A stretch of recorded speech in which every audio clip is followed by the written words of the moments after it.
Hi, this is Banu, currently living in Qatar, working as a nurse. Already வந்து தம்ப்நெயில்ல பார்த்துருப்பீங்க. எப்படி QID வந்து out side கண்ட்ரில இருக்கும்போது ரினியூவல் பண்ணலாம்னு சொல்லிட்டு.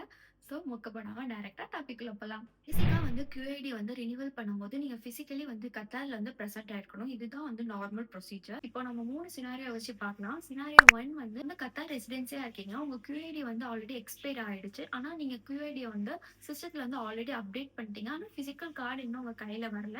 ஆனா நீங்க இப்போ ஒரு எமர்ஜென்சி சிச்சுவேஷனுக்கு வெளியே டிராவல் பண்ணணும்னா எப்படி வந்து டிராவல் பண்ணலாம்னு சொல்லிட்டு நம்ம பார்க்கலாம். உங்களால டிராவல் பண்ண முடியுமான்னு கேட்டா எஸ், நீங்க டிராவல் பண்ணிக்கலாம். இங்க மோஸ்ட்லி வந்து கேட் தான். ஸோ நீங்க டிராவல் பண்ற நீங்க இங்கிருந்து அவுட் சைட் கண்ட்ரி போறதுக்கு எந்த இஷ்யூ இருக்காது.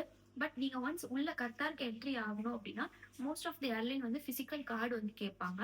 அது இல்லாம வர்றது வந்து கொஞ்சம் கஷ்டம். அதனால சிஸ்டத்துல வந்து அப்டேட் ஆகணுங்க. உங்களுக்கு டைம் இருந்துச்சு அப்படின்னா எம்ஓஏ சர்வீஸ் சென்டருக்கு போயிட்டு உங்க சுச்சுவேஷன் வந்து எக்ஸ்பிளைன் பண்ணீங்க அப்படின்னா உங்களுக்கு ஆன் த ஸ்பாட்லயே ரினியூ பண்ண QID கார்டை வந்துட்டு உங்களுக்கு பிரிண்ட் பண்ணி தருவாங்க. இல்ல என்னால வந்துட்டு எம்ஓஏ சர்வீஸ் சென்டருக்கு வந்து போற அளவுக்கு டைம் இல்லை அப்படின்னா வந்துட்டு ஹமத் இன்டர்நேஷனல் ஏர்போர்ட்லயே கேட் நம்பர் 7ல எம்ஓஏ சர்வீஸ் சென்டர் வந்து இருக்கு.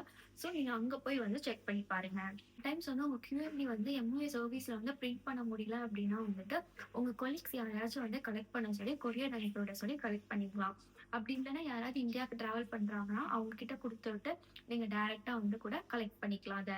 இப்போ டைப் 2 சினாரியோ பார்க்கலாம். இப்போ நீங்க வந்து இந்தியால இருக்கீங்க. ஆனா உங்க கத்தார் ஐடி வந்து எக்ஸ்பயர் ஆக போகுது. நீங்க சிஸ்டத்திலேயே அப்டேட் பண்ணாம வந்து இந்தியாவுக்கு போயிட்டீங்க அப்படின்னா என்ன பண்ணலாம்னு கேட்டீங்கன்னா நீங்க கண்டிப்பா வந்து கத்தாருக்கு வந்து தான் வந்துட்டு ரினிவல் பண்ற மாதிரி இருக்கும். அதுவும் ஐடி எக்ஸ்பயர் ஆகிறதுக்குள்ளேயே நீங்க வரணும்.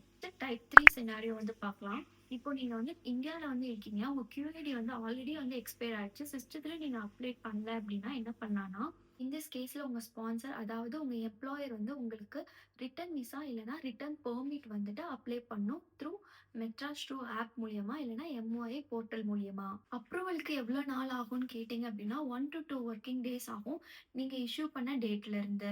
இதோட வேலிடிட்டி வந்து 30 நாள். ரிட்டர்ன் விசாக்கு உங்க ஸ்பான்சர் வந்து சம் அமௌண்ட் ஆஃப் ஃபீ வந்து பே பண்ற மாதிரி இருக்கும். ஃபைனலி நீங்க கத்தார் வந்ததுக்கு அப்புறம் உங்க QID வந்துட்டு ரினிவல் பண்ணிக்கலாம். உங்களுக்கு வேற ஏதாவது டவுட் இருந்துச்சு அப்படின்னா வந்து கமெண்ட் செக்ஷன்ல கேளுங்க. நான் உங்களுக்கு கண்டிப்பா ரிப்ளை பண்றேன். இது மாதிரியான வீடியோஸ்க்கு நம்ம Q லைஃப் வந்து ஃபாலோ பண்ணிக்கோங்க. நெக்ஸ்ட் வீடியோல பார்க்கலாம். இணைந்திருங்கள் மக்களே. பாய்.